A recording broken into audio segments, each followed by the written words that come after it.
ظاہر ہے پہلے جب معاملات عدالتی معاملات ہوتے تھے خاص طور پر تو بہت احتیاط کرنی پڑتی تھی کہ اس پر بات نہ کر سکیں، اور خاص طور پر جب فیصلہ محفوظ اور ابھی تک نہیں آیا. لیکن چونکہ اب عدالتی معاملات سیاسی طور پر بہت زیر بحث ہیں، آپ کس طرح سے دیکھ رہے ہیں اب تک کی سماعت، ریمارکس ججز کے، ان کو مد نظر رکھتے ہوئے ظاہر ہے فیصلہ کل کا کہا گیا ہے کہ سامنے آئے گا، کس کے لیے یہ اطمینان بخش ہو سکتا ہے اور کس کے لیے پریشان کن؟ دیکھیے، فیصلہ محفوظ ہونے تک تو یقیناً یہ پی ٹی آئی اور اس کے حامیوں کے لیے اطمینان بخش ہے. گورنمنٹ کی بے چینی آپ کو نظر آگی ہوگی قومی اسمبلی میں، اس کے فوراً بعد جو تقریریں کی گئیں. آج سب سے زیادہ پرائم منسٹر صاحب کی گفتگو سننے کا اعزاز حاصل ہوا ہے اس قوم کو. پہلے انہوں نے پارلیمانی پارٹی سے خطاب کیا، پھر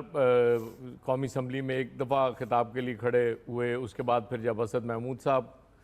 کو مائک دینے کی کوشش کی گئی، پھر پرائم منسٹر صاحب کھڑے ہو گئے اور پھر ایک طویل گفتگو انہوں نے فرمائی، اور جو ان کے دل میں تھا وہ انہوں نے کہہ ڈالا.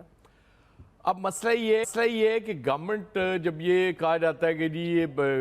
پارلیمنٹ مکمل نہیں ہے، اسپیشلی جب ہم نیشنل اسمبلی کی بات کرتے ہیں، اس میں اپوزیشن نہیں ہے، تو یہ کہا جاتا ہے جی کہ اپوزیشن اپنی مرضی سے باہر گئی تھی، اس لیے ٹھیک ہے جو ہیں اسی سے گزارا کرنا ہے. تو سپریم کورٹ کی جب باری آتی ہے تو سپریم کورٹ میں اس وقت تک جو رولز ہیں وہ تو یہی ہیں کہ چیف جسٹس صاحب نے بینچ بنانا ہے، سو موٹو کا اختیار بھی ان کا ہے، تو وہ اپنا اختیار استعمال کر رہے ہیں، تو پھر اس پہ آپ اعتراض کیوں کرتے ہیں؟ سپریم کورٹ میں جب چیف جسٹس صاحب آپ جب کہتے ہیں کہ جی نہیں یہ ججز نہیں فلاں ججز ہونے چاہیے، تو اس پہ چیف جسٹس صاحب بالکل ٹھیک کہتے ہیں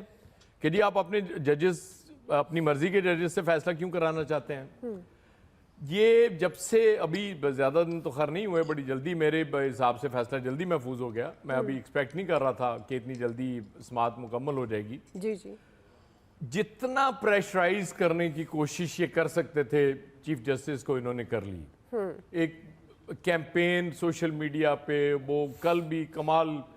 دور کی گوڑیاں لا رہے تھے ان کے جو حمایتی ہیں، اور ایک ہی جیسی چیزیں وہ چل رہی ہوتی ہیں تھوڑے تھوڑے وہ فرق کے ساتھ، وہ زیادہ اس میں فرق نہیں ہوتا، لیکن وہ سارے اسی طرح سے ایک ہی جگہ وہ ہیمر کر رہے ہوتے ہیں مسلسل کہ کہیں چیف جسٹس صاحب ڈر کے پیچھے ہٹ جائیں اور ہتھیار ڈال دیں. لیکن چیف جسٹس ڈٹے ہوئے ہیں، انہوں نے بالکل کوئی گنجائش نہیں چھوڑی ان کے لیے. اس کے بعد پھر جب وہ تقریریں شروع ہوئیں اس میں مجھے سمجھ آ گئی کہ ان کو لگ رہا ہے کہ فیصلہ ہمارے خلاف آئے گا. بات سمپل ہے کہ الیکشن 90 دن میں ہونے ہیں. آلریڈی سپریم کورٹ آپ کو ایکسٹرا دن دے چکی ہے، اور جب چیف جسٹس صاحب کہتے ہیں کہ جی پہلے بھی یہ سپریم کورٹ نے فیصلہ کیا تھا الیکشن کی ڈیٹ اگر تبدیل کر سکتی ہے، اور یہ فی الحال وہ بات بھی صرف پنجاب کی حد تک کر رہے ہیں، کے پی کی حد تک بات ہی نہیں کر رہے، تو چانسز تو یہی لگ رہے ہیں کہ وہ فیصلہ یہی آئے گا کہ جی اس ڈیٹ پہ الیکشن کرائے جائیں. کیونکہ وہ چیف جسٹس صاحب کہہ رہے ہیں کہ حکومت کوئی ٹھوس وجوہات پیش نہیں کر سکی کہ الیکشن کیوں ملتوی کرنے ضروری ہیں.